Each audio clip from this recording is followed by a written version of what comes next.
appreciate it. Big news today. Can you just start with this announcement? Just going over it?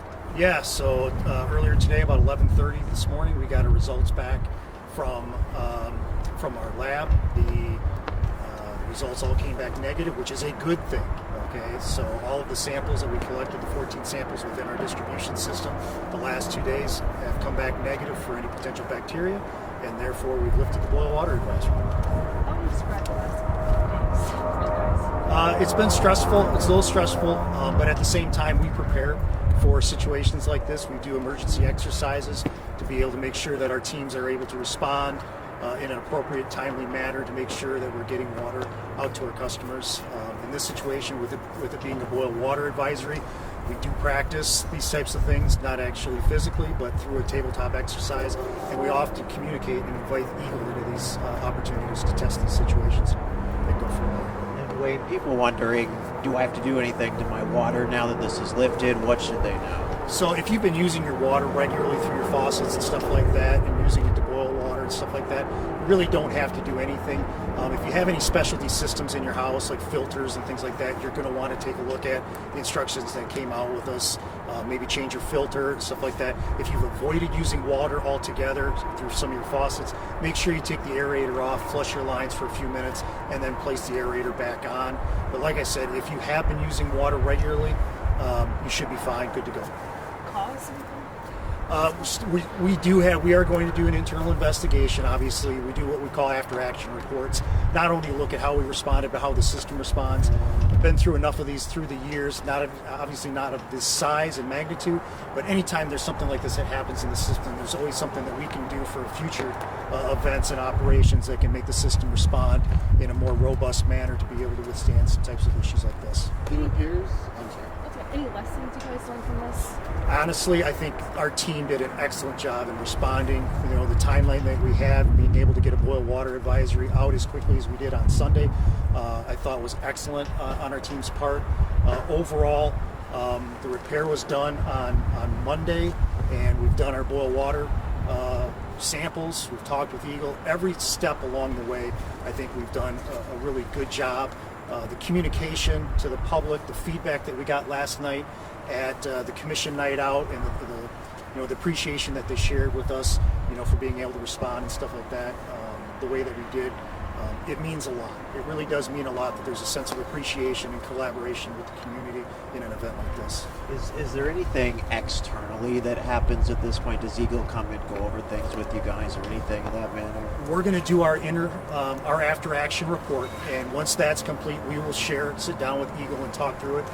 We've already talked with them. I've been talking with them multiple times a day for the last couple days, going back to Sunday.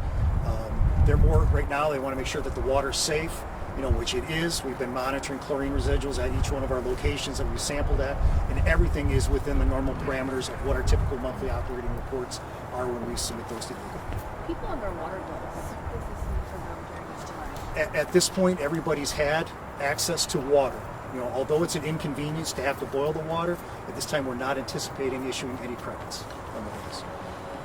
Any safeguards or anything that you guys are working on to prevent something like this from happening again? Well, that's what we're going to look at. We have what we call a hydraulic model. We're going to go back and look at it to see if there's some things that we can change within the system that may be able to isolate some of these transmission mains a little bit more, but we still have to be able to maintain to efficiently supply and fill our tanks in an efficient manner. So we're going to look at that hydraulic model, going back and looking at previous situations, going back to 2007 when we had a situation not all that different than that. We did do some physical infrastructures in the coming years after that basically made it a more resilient part of the system. Have you ever had anything like this, magnitudes for the water main break during the city? Actually, if you go back to the early 1980s, my recollection, I actually was drinking water off the system at that time. There was a system-wide boil water in the early 1980s that impacted all communities, not just like what we had here for the Northeast Quadrant. So that impacted several 100,000 people across our system. Like I said, that was early 1980s, and that had to do with a situation at one of the plants. So that's really the biggest thing that I can remember. I was a little kid at that time, but I do remember the boil water. What are the different ways that you can look at kind of isolating these instances? Whereas, this time we had all of the different pumping stations that, shut down as Well, loss of pressure? Oh, sorry.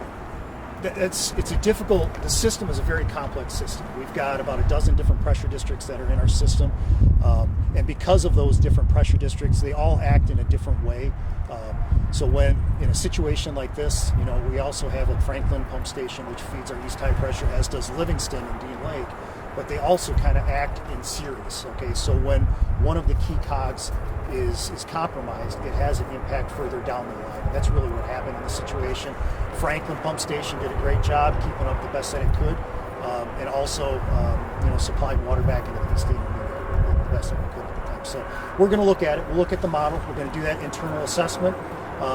I don't know if there'll be major changes, but I do anticipate we're going to make some changes, some physical changes. And when you say the repairs, maybe infrastructure this time is a long-term fix to this problem? Yep. The initial repair that was made is for now to make sure the system's operational, but long-term opportunities there, we're going to look at that with our internal assessment to see if there's some physical improvements down the road in the coming year that we can make that will help make the system a little bit more, I guess the term I would say, more sustainable, a little bit more robust, greater sense of reliability.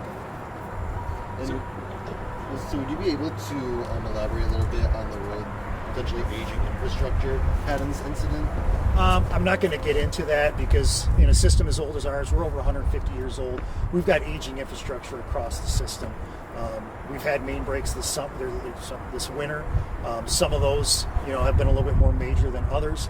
But a lot of times people don't even know when they have a main break just down the street from them. So in this situation, the nature of it, there's some old infrastructure in the area. One of the transmission mains dates back to the 30s.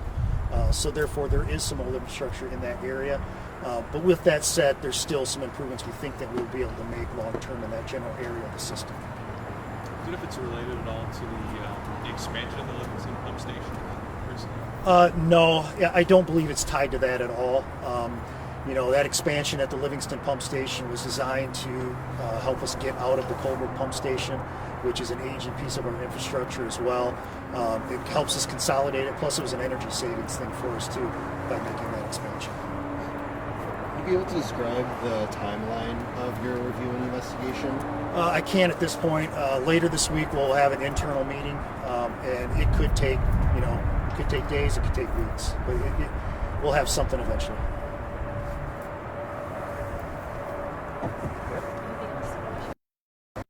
For businesses and restaurants that have, had to be closed, and what are the steps that they should take in particular? Yeah, so if the businesses and restaurants that were closed and not using water, we recommend, and in our press release, we noted they should reach out to the health department.